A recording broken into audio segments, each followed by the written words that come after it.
Hello everybody, my name is Lindsey Stirling. I'm a violinist.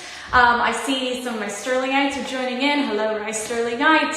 And all the rest of you, thanks for joining. This is my first ever violin tutorial, and I'm pretty excited about it. This is something I've wanted to do for years, and for just some reason I've never gotten to it. So here we go.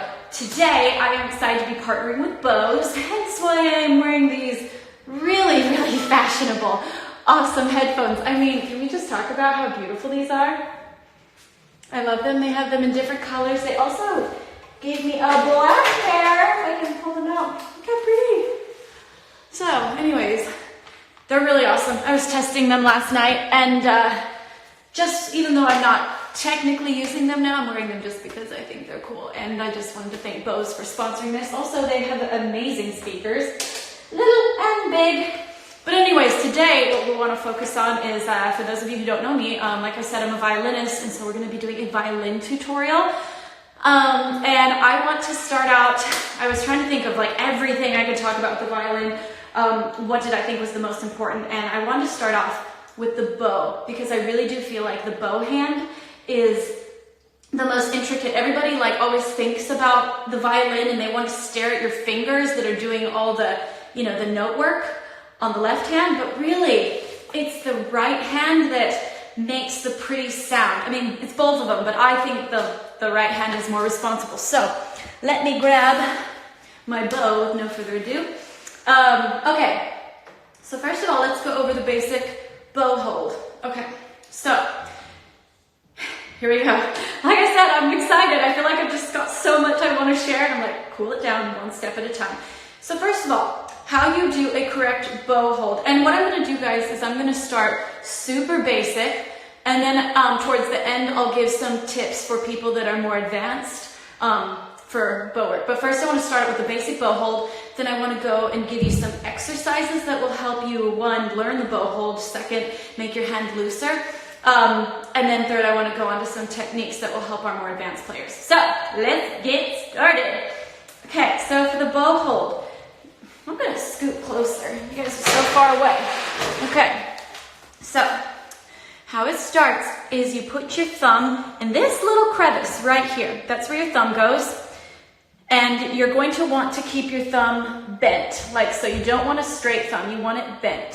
So it's sticking in there, it's bent, and then you're going to take these two fingers and you're going to wrap them around. And the thing is, you should be able to hold your bow with just those three.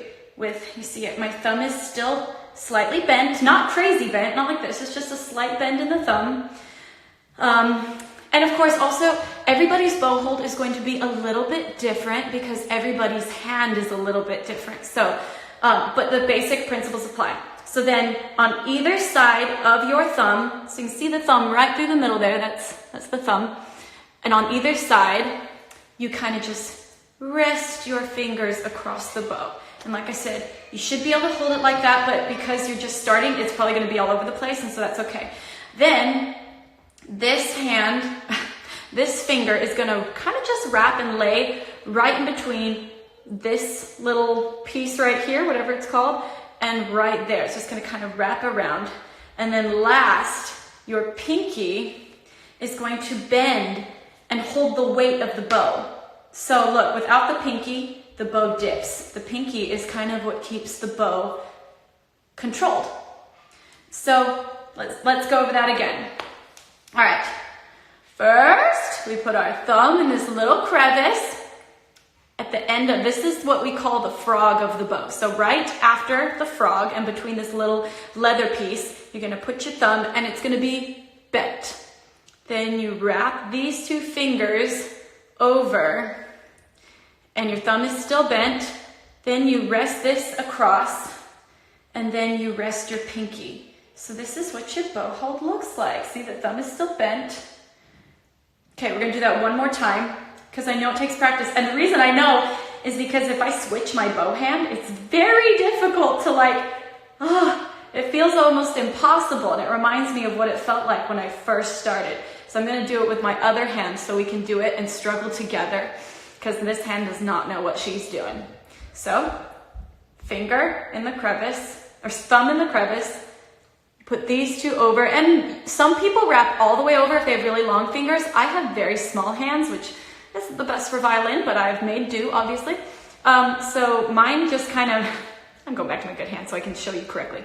Mine don't quite reach the hair. Some people's do. Mine usually end up about here, but you can reach them farther. So thumb, fingers, index finger lays across, and then pinky stays bent. So this is the bow hold.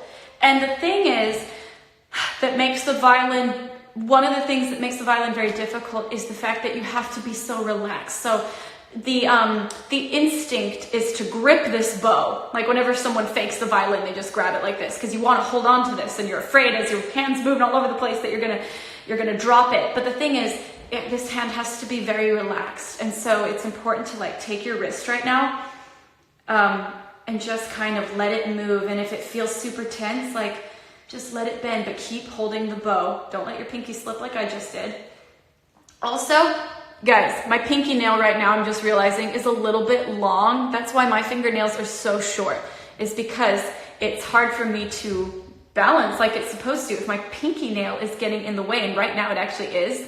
And so I'll be cutting my pinky nail after this. But again, there's all kinds of little tiny tricks that will help you feel more comfortable, one of which is, especially on the bow hand, keeping your pinky nail super short. Okay, so then get your correct bow hold one more time. Thumb, fingers, index, pinky. Make sure your thumb is bent. Now just relax your wrist and make sure that it's not super tense, because you're going to want to tense up your entire arm. But you're going to learn that your shoulder can be relaxed in this position, your elbow, and especially your wrist is one of the things that's going to want to tense a lot. So here we go. There's the basic bow hold. Now I'm going to talk you through some exercises that will help you. And the nice thing about these is you can do these exercises as you're watching TV or as you're talking on the phone with your friends, or they're things that don't take a ton of, they take attention, but you can you can occupy your mind while you do them, because it's just repetitive movement. And I'm even going to suggest, I remember when I was starting to learn these bow movements, I practiced with a pencil or a pen. So you can literally practice, and also it will allow you to be much more relaxed, but still practice the proper technique. So same thing. You can even pretend like this is the frog of the bow if it's a pen, and then you set your hand on it like this. And so you can just kind of practice that bow setup, and the pen is much lighter than the bow, so my hand will automatically be more relaxed, and it allows you to just practice it in a very comfortable way. So that's something you can do, is you can just practice this setup over and over again. If your arm is getting tired or your hands are getting tired on the bow, pick up a pencil or a pen. Also, all these exercises I'm about to teach you, you can do those with a pencil as well if they're too hard to do with the bow in the beginning. Okay, sorry, my hands, one thing not a lot of people know about me is I have sweaty hands. It's awful. Because I remember from the time I was a kid, my mom would take my hand and she would wipe off the sweat before I was about to perform at my recitals, because my hands just have always been clammy. And so, gosh, you better believe in shows, my hand is dripping with sweat and as I'm trying to hold my bow. Okay, so anyways, just a side note for you, my sweaty hands. Okay, so one of the bow exercises that I like a lot, and it strengthens the pinky. My teacher would call them TikToks. So again, make sure your bow hold is correct. Remember, thumb is bent, two fingers, index fingers just kind of wrapped around. It's like the index finger is a sloth, just like laying on a tree. So that's your sloth one, because there's not a ton of tension here. It should be very light. This is the laziest finger of the bow hold for me, personally. It's not doing much. It's just kind of here to guide. And then your pinky has to do a lot of work. I think the pinky and the thumb are the ones that are working the hardest. One, you're making sure to keep your thumb bent, and you're making sure to keep your pinky bent. And so there are things called tick-tocks. You see, my hand is moving, my arm and wrist are staying the same. And what you want to do, is you can even kind of put your hand out, and on your arm, you don't want the bow hair also to touch skin. It's not good for it. It puts this oil from your body and your skin onto the bow, and it makes it so the bow hairs don't stick as well. So you don't want to touch the bow hair with your hands or your skin. but it's okay if it touches fabric. So what I'm doing right here is resting it on my arm. Oh, I need to be further back. Oh well, just imagine. And I am then lifting and then putting back. And so now you can see the bow hand. Woo! There we go. So what you want to do is a tick-tock. You're using your bow hand to do it. Wow, sorry, my hands are so sweaty right now. I must be nervous. But yeah, and so you can just practice that as well. Boop. And again, make sure your thumb is still bent and that these fingers are still wrapped around. The thumb is still right there in the middle. Boop. The thumb is peeking out like peekaboo. I've been playing peekaboo with my nieces. And then you're just going to practice, and it's the pinky. Look at that. The pinky is doing all the work, and it's like it's hinging on the thumb. Boop, boop. So, like I said, that will get tiring pretty fast for your wrist, even just kind of holding it, and it'll get tired for your pinky. So again, you can just practice that with a pen or a pencil to kind of get it nice and strong. And again, these are great exercises to do. While one, I think you should do them every day while you're just actually practicing and super focused. But then when you're watching a movie later, hey, pull out a pen, pull out your violin bow. And while you're watching the movie, just literally, and then you'll probably be like, oop, it slipped. Oh, so like restructure, put it back, and you can just watch your movie. And then you'll have to focus because it'll slip, and that's okay. But this is what you want it to look like. Boop. You can even go all the way from your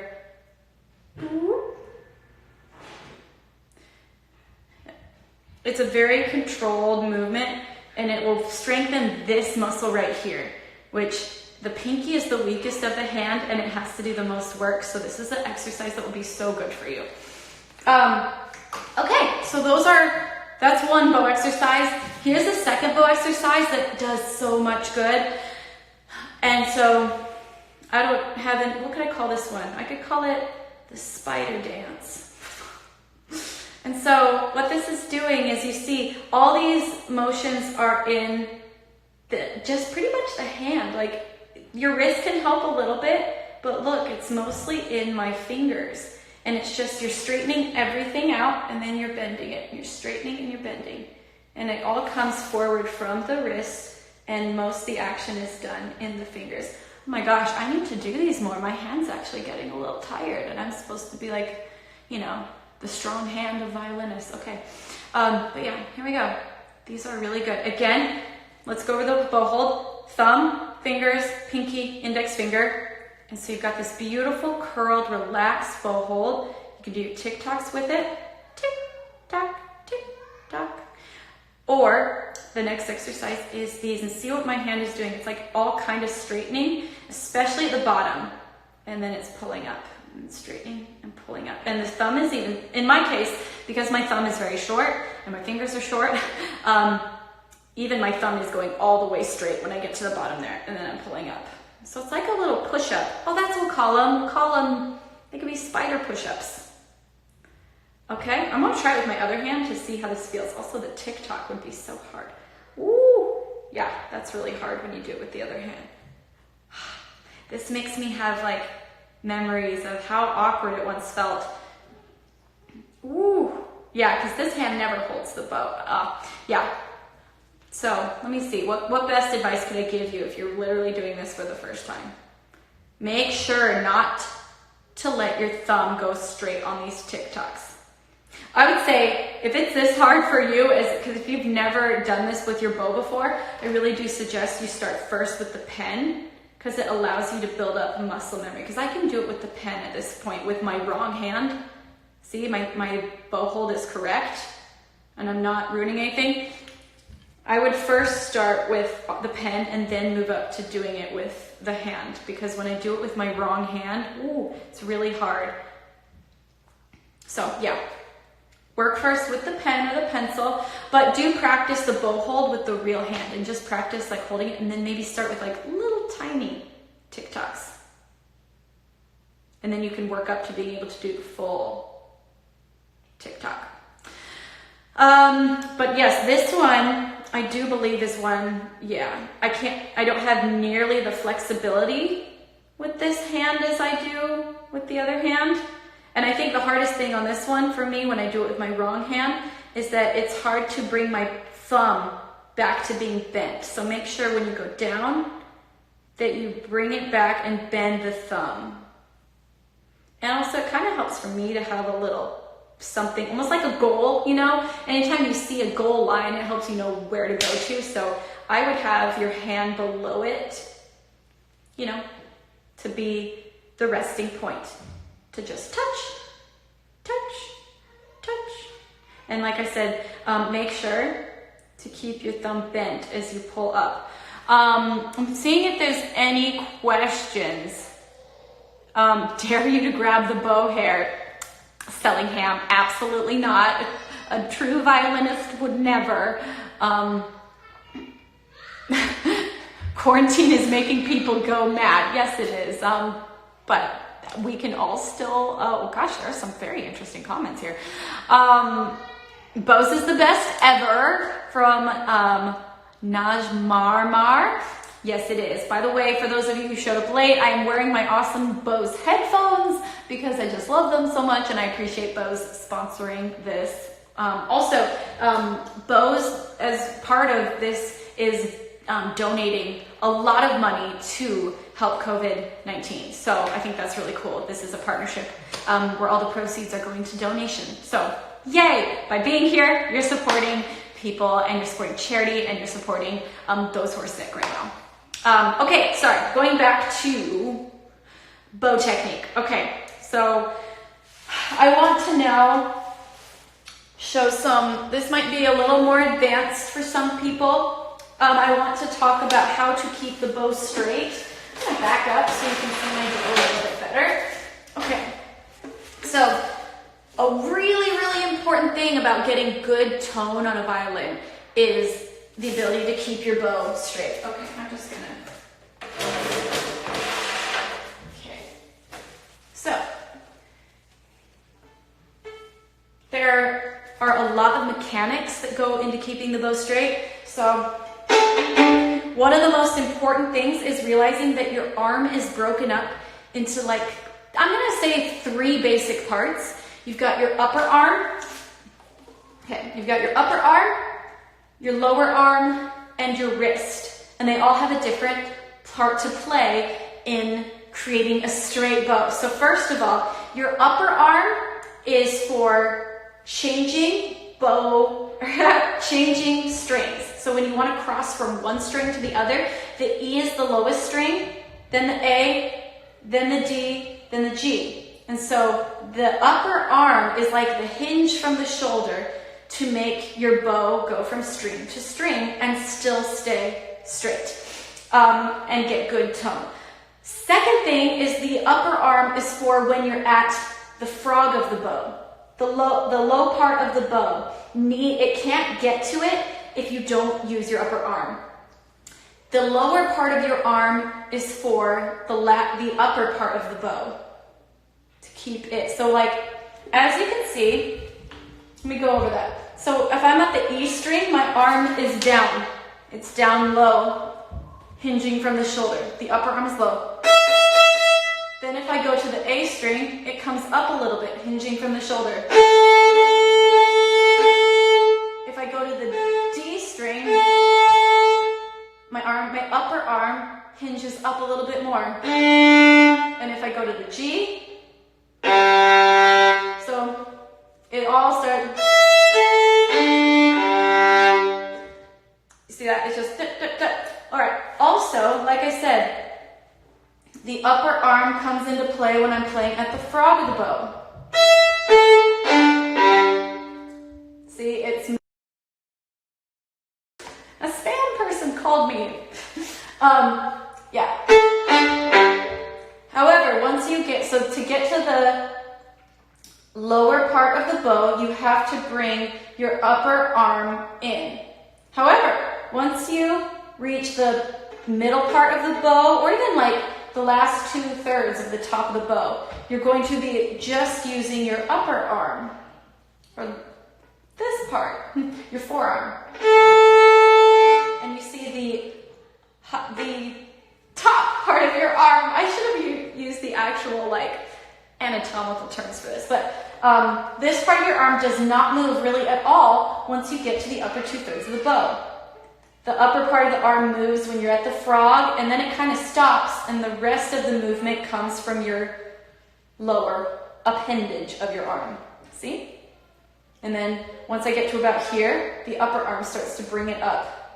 So those are basically, I know that's a lot of rambling, it probably sounds like, but those are really important mechanics of the fact that you have to think, like when you're at the frog of the bow, you have to think upper arm moving down, and then it kind of comes to a point where they're both moving a little bit, and then the upper arm stops and the lower arm finishes. So that's how that works. Okay, so you can see it in action.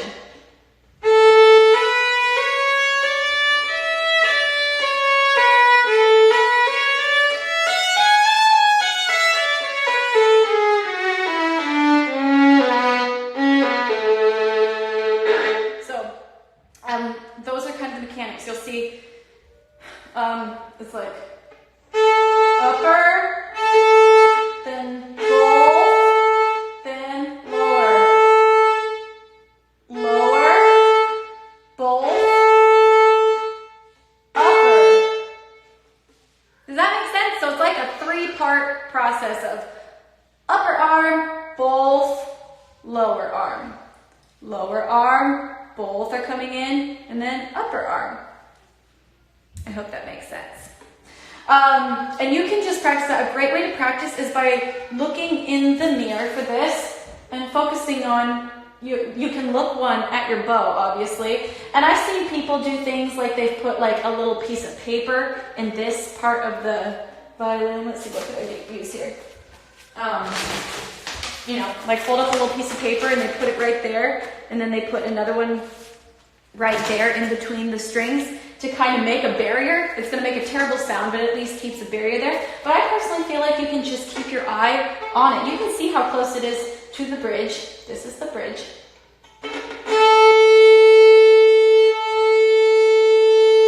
You can also look in a mirror. And then you can even see the mechanics of your arm moving.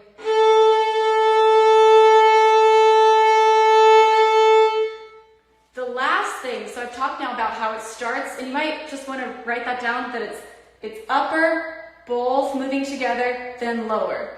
Lower, both moving together, then upper. Upper, both moving together, lower. That's the motion of the bow arm. And the last thing though is you saw my wrist. The wrist is so important because if you think about it, if the wrist doesn't move at all, it's impossible to do it. So watch. Even if I did everything appropriate with my arm movement, I'm going to try to do this incorrectly. So watch, if my wrist doesn't move at all, because it didn't, well, it's really hard to do it without, so if my wrist stays in this extended position,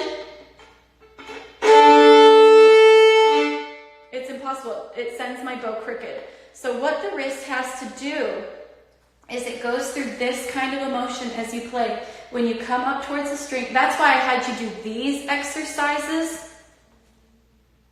because it's teaching your wrist to be fluid while holding the bow. And as you see as I play, it kind of crunches in a little. Crunch is a bad sounding word. It kind of contracts in, and then it expands as I go, so that it eventually reaches this kind of a position, and then it comes in and it goes.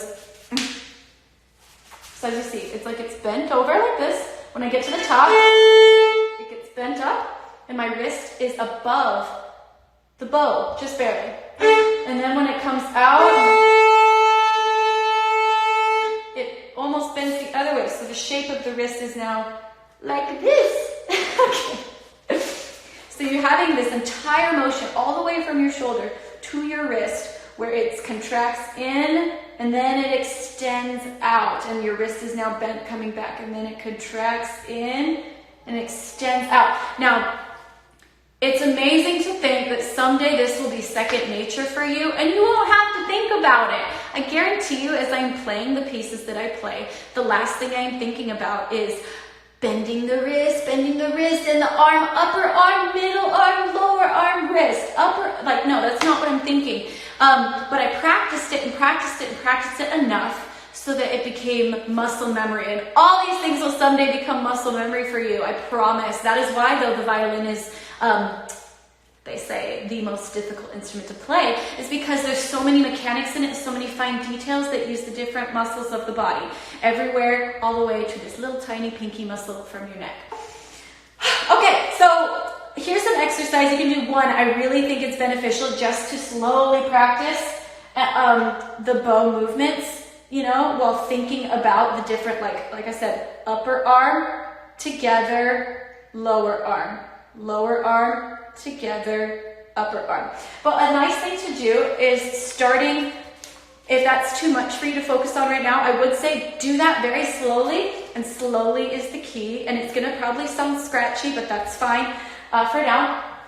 But here's also an exercise that you can do that might be a little more doable, is put the tip of your bow on your violin and make sure that you've got the correct form, that your wrist is, you know, kind of pushing down. It's almost like your wrist is pushing down. Whoop. Yeah, I don't want it up like this. I want it kind of pushed down and extend it out. And then go to the frog of the bow. And now my wrist is in that opposite position where it's kind of above the bow. Fingers are bent a little extra. And the shoulder is, you know, I'm like kind of all the way up. So go from that to that. So like frog to tip exercises. And make sure that you're hitting the tip right in the place you want it. And doing it in a way you're going. And I think it's probably easiest to look at, but also when you get to the tip, look in the mirror and make sure that it's not crooked. That it's not, and it's pretty hard for it to be crooked the other way. The thing that is most likely to happen is that for your arm to come back as you're going to the tip, this is not good. One, because look at that. That's never going to make a pretty sound when I come back. If you're going crooked, it's going to kind of squeak and make a harmonic like that, which you do not want. You want a nice strong tone.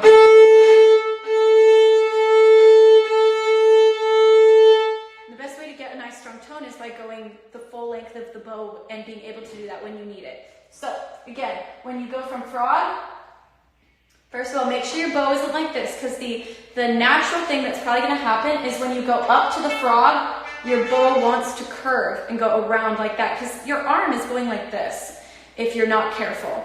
That's like the natural thing. Whenever people pretend to play the violin, that's what they do. They go like this. And that's never going to work, because that would send your bow from here. Like if you don't bend your arm properly, this is what happens if you just kept, you know, so that's why I talked about you need to start with the upper arm coming down, then the arm opening up from the elbow, so both are moving, and then just the elbow down moving. Upper, together, lower. And then the wrist, like I said, kind of goes from this motion. But yeah, to practice that, a really good way is to just go tip, frog, tip, and then again, when you go to the tip, make sure it's straight. That's what you want. So be looking in the mirror, and then go to frog. Make sure your wrist is bent and up like so, and that your shoulder, that your upper arm from the shoulder has come in. Then when you go to the tip, check, make sure, yep, we're perfectly straight. And if you're like this, that's okay, just fix it. And then go, boop, go down. And when you come down, make sure there's just a little bend in your arm still, that your wrist, like I said, is in this position, and that you're not back here. That's another important thing. Your upper arm should never go behind you when you're bowing. If it goes behind you, you're in trouble. So yeah, you want to keep your upper arm, the farthest it goes back, look, is right there. It never comes back here. It just stays right at my side. And then it comes up to help with the frog and with string crossing. Okay, is all that making sense? Oh wow, I'm out of time. I'm so sorry I spent so long. I have just a couple other tips for you. What were some of my other tips? So I hope that helped with the bow straightening. Another nice tip, and the reason that you have to be so loose in the wrist. So remember, this exercise is a really good one that will help you with your bow movement, because as you see, when I really play, my wrist is like, it has to be loose. It has to cushion the bow. So like, for example, when you want to start doing bouncy bows, you have to have that cushion in your wrist. Otherwise, you're not going to be able to create some of the sounds that you're going to want to create. For example, in the song Underground I wrote, I have two choices of how to play the beginning part of the song, or once the beat kicks in, the first verse. The way I want to play it is with a bouncy bow. So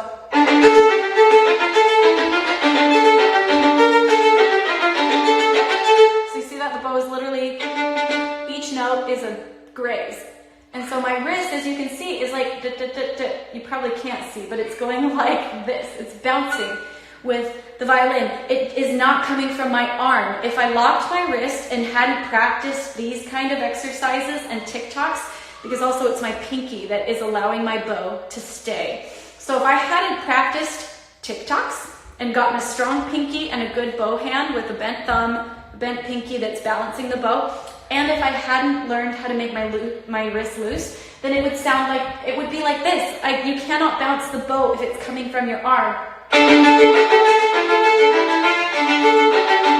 I'm even still moving my wrist, but because my arm is locked, I'm hitting extra strings. It's not as light. It's not as consistent. Like if my wrist is literally, it's much scratchier and it's coming from the whole arm, and I would get exhausted. I would get absolutely exhausted. So I had to do all those exercises so it could be a nice. See, my arm is barely moving. It's a lot of it is coming from the wrist. And another way to practice in order to get that good wrist movement, this is again for like more advanced players, but another way to get wrist movement is by practicing. If you have a song that you like, practice it very slowly just by moving your wrist and fingers. So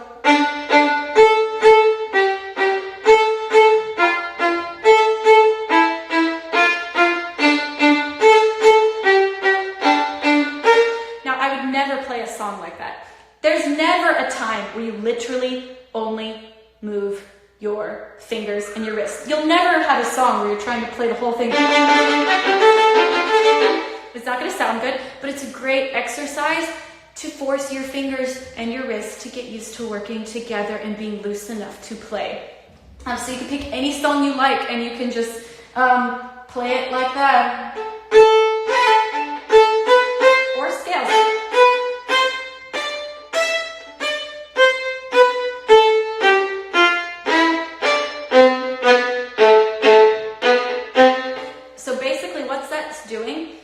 Taking that exercise we did here and it's putting it on the violin.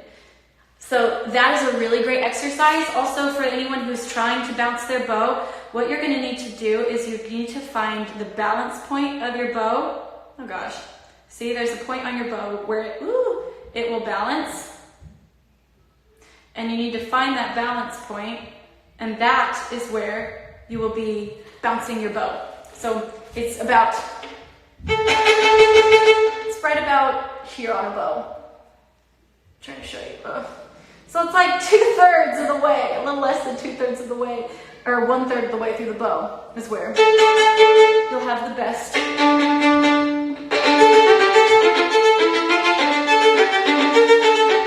Best bounce on your bow. Also, another reason that it's so important to practice those TikToks and this bow dexterity stuff and that in the wrist and in the fingers is because when you do string crossing, you don't want to always be just doing this, especially once it gets faster. Yes, your shoulder will help you with the big ones, but you also, so for example, here's a song, Transcendence, that I used to play a lot. So it's not like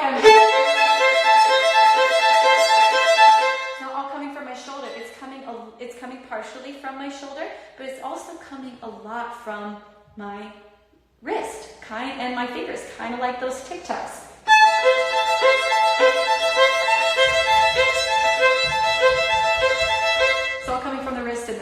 And like I said, bigger string crossings, of course, require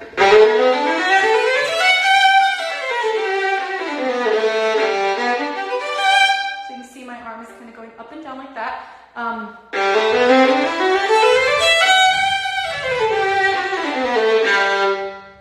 Going up and down. But for the little stuff, you really can help a lot by having a flexible wrist.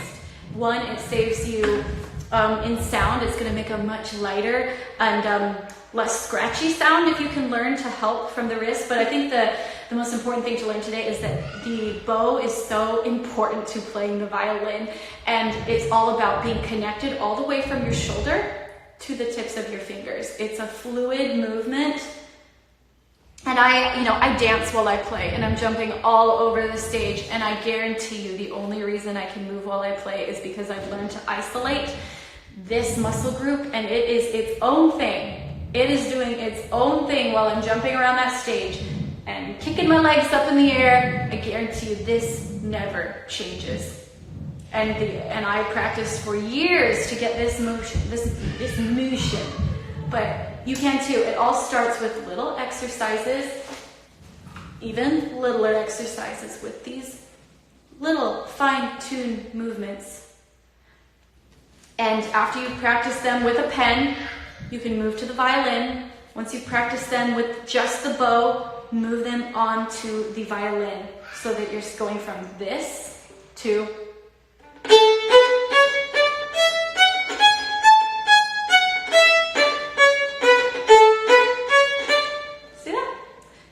and then also